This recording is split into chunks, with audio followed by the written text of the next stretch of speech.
Oke, pada video kali ini kita akan melakukan demonstrasi bagaimana cara membeli perlengkapan ya. Jadi kalau kita bicara tentang perlengkapan, itu adalah barang-barang habis pakai seperti alat tulis kantor atau mungkin eh, kardus atau dan lain sebagainya ya.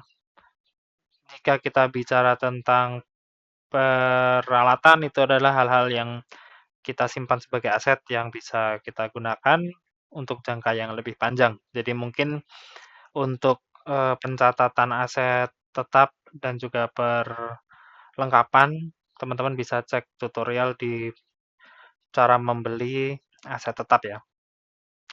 Oke, untuk perlengkapan ini sebenarnya ada dua cara untuk melakukan pencatatan, yaitu menggunakan metode pembayaran ya. Jadi ini misalkan teman-teman membeli di toko buku atau apa yang sifatnya tuh hanya mungkin sedikit ya, mungkin satu ballpoint atau mungkin satu rim kertas gitu ya. Itu kan teman-teman akan cukup ribet harus mencatat jumlahnya ada berapa, terus kemudian nanti pada akhir bulan harus menghitung sisa berapa. Itu kan kadang tidak diperlukan gitu.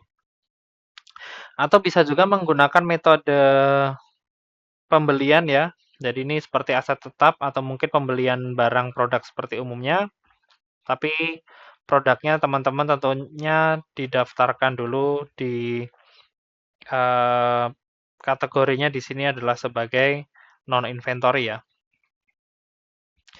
Eh, Metode ini berguna jika teman-teman membeli perlengkapan eh, dalam jumlah yang besar ya. Misalkan teman-teman membeli berapa ribu ballpoint misalkan untuk satu kantor kantor yang sangat besar. Terus nanti cuman keuntungannya di sini adalah teman-teman bisa men-tracking jumlahnya.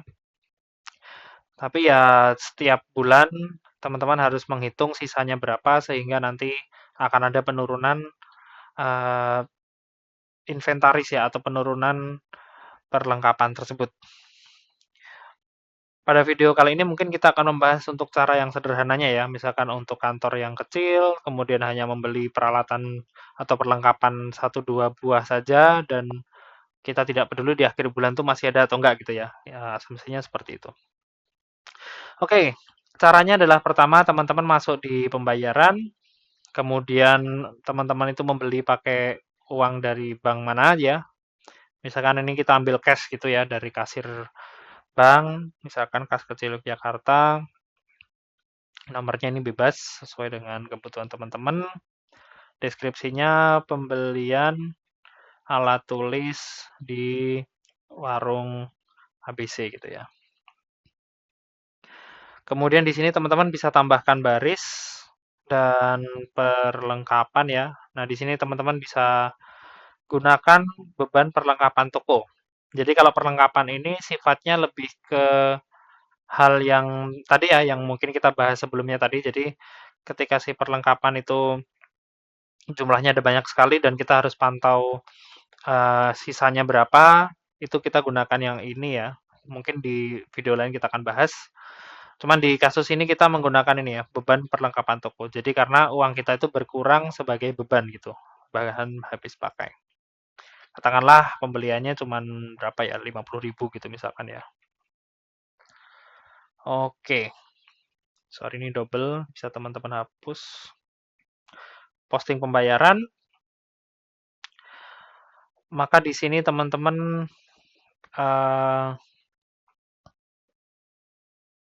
akan melihat di sini ya, pembelian untuk alat tulis di warung ABC dengan jumlah Rp5.000 yang tentunya ini sudah tercatat di riwayat bank dan juga di jurnal ya pembelian alat tulis dan juga tentunya akan mempengaruhi nilai dari neraca ya. Cuman mungkin nggak akan kelihatan ya, cuman Rp50.000 gitu.